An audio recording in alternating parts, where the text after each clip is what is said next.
Guys, ito yung continuation kung anong mga pamamaraan ang ginagawa ko sa kay Master. Lolo Master kasi tawagan namin. Tawag ko dun, Lolo Master. So, hindi, di ba sinasabi ko naman yung naman kasi asawa, Lolo na yung tawag ko. Tawagan namin, Lolo. Lahat dito tawag sa kanya, Lolo Master. Alam niyo po, hindi po siya natutulog dito. Hindi po siya pinapatulog sa papag, sa katre. Kasi dati po siya, binilang ko yan dati ng katre na para sa akin. Lagi po nahuhulog. Ang problema po kasi, di ba, una-una bulag siya. Pangalawa, mahina na talaga siya. Nahuhulog po siya Ang kinakatakutan ko, yung bang mabalian. Alam mo, pag matanda ka na talaga, marupok na yung mga buto-buto mo. Pasalamat nga ako, binigyan pa ako ni Lord ng ganito healthy body ba. Hindi ko lang alam kung may sa laman loob ko mayroon na ring diferensya. Papakita ko po sa inyo kung saan po siya natutulog.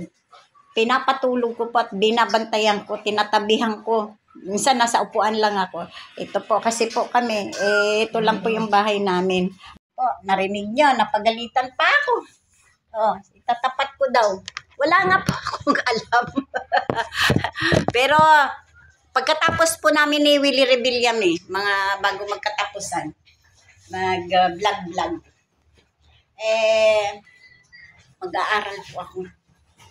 Mag-aaral po ako ng tungkol sa cellphone. Pag-aaralan ko po nang hindi na po ako naiimbakan ng ipopost ko. Naghihintay pa po ako sa mga apo ko. Minsan, pag inutusan nyo si wait. Alam niyo po ba naman yung mga ganon? Wait. Ayun. Kaya mag-aaral po ako talaga. Total, natuto na po ako magbukas ng may FB na ako. Kaya, talaga kasi, wala akong, dalawa lang po yung kanyang, dito ko ibaba ko, makita. Dalawa lang po yung kanyang unan. Yan. Pag wala mamaya po, wala na ako. Nasa pibaw na ako mamaya. May mga nilalakad po ako yung tungkol ba doon sa matandang yung retirado. Yung sa veterano. Pag natubos yung mga pinalaundry ko, kaya wala po akong beddings na maayos-ayos. Ito naman po ay madalas ko siyang napapalitan. Inaalis ko lang po siya dito. Pag dito pinsan ako siya sayaw-sayaw, aalisin ko siya. Away na naman kami, galit na naman. Ba't daw naalis na naman yung kanyang higaan? Maniwala kayo. Kailangan niya ng malinis po yan. Di po namin napapabayaan yan. Gusto ko rin po makita ito ng pamilya kung paano po siya naman inaalagaan. Gusto ko nga po magkasama-sama ulit kami ng mga anak niya. Parang wala nang nakaraan kasi hirap po intindihin. Alam niya, minsan nagagalit sa akin to. Minsan sasabihin, pinapatulang ko, sinasabihan ko nga, bakit? Alam mo, ikaw malas, hindi ako malas sa buhay mo. Ako yung malas sa'yo kasi, tingnan mo nga, ilang panahon, 31 years. Dapat nakapag-asawa na ako nung mayayaman doon sa Japan. Hindi nga ako makaalis nang dahil sa'yo. Sige nga. Malaking istorya kasi. Pag nakita ko mamaya sa baol yung dahilan bakit napunta dito yun.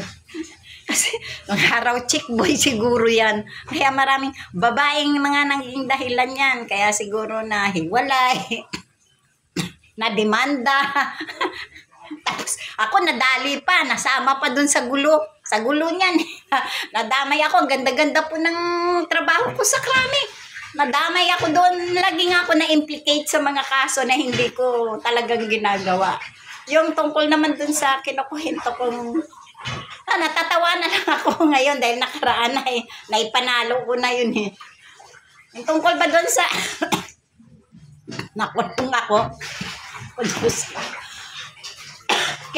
panginganak ng tubig, nabubulunan ako. Ito po yung inumin anak. Malalaman nyo po talaga, ibang iba po ito. Dinadaan ko na lang minsan sa, ayan, hari na naka. Tingnan niyo po yung ginagawa. Hindi ba yun, pag sinumpong yun lahat kami.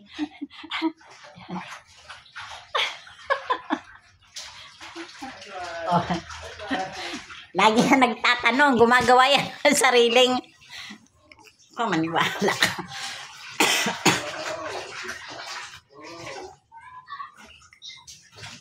Lagi po yan nagsasabing lalayas ya, iwan. Hindi ko na pinapansin eh. Alam mo, nakakaawang, nakakatawa at nakakabwisit. Totoo po yun. Yung mga ganitong mga kondisyon. Siyempre, iniisip ko na lang na nakakaawa, nakakatawa yung may ganitong kondisyon, nakakainis. Halo-halo po talaga. Nako, maniwala ka. Kaya sabi nga ng doktor, ng mga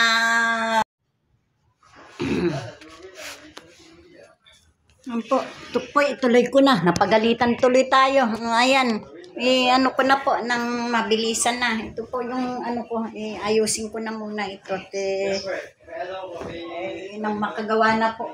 Dami pang ano, luluwas pa ako. Ito lang po yung gaan yan.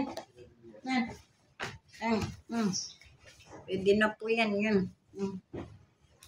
Yan lang po siya. Yan lang po siya, dyan lang po siya. Yan lang po. Yan. Basta malinis lang po. Lagi naman po napapalitan. Yung labahin ko pag tragis na buhay na to. Inadaan ko lang. Ako po yung laging ewan ko. Ayan. Pwede nang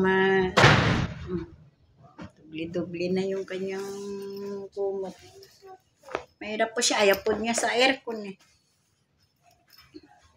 Hirap siya po nasusunod dito. Pag hindi mo niyo po sinunod, naku po, may Iraq at Iran sa bahay namin. Napakahirap ng kalagayan ko. Paano kaya ako makapag-asawa niyan? Sige nga, dami ko ngang apat. Mga scammer naman. Isa lang yung natirang original dun. Hindi po. Bye-bye.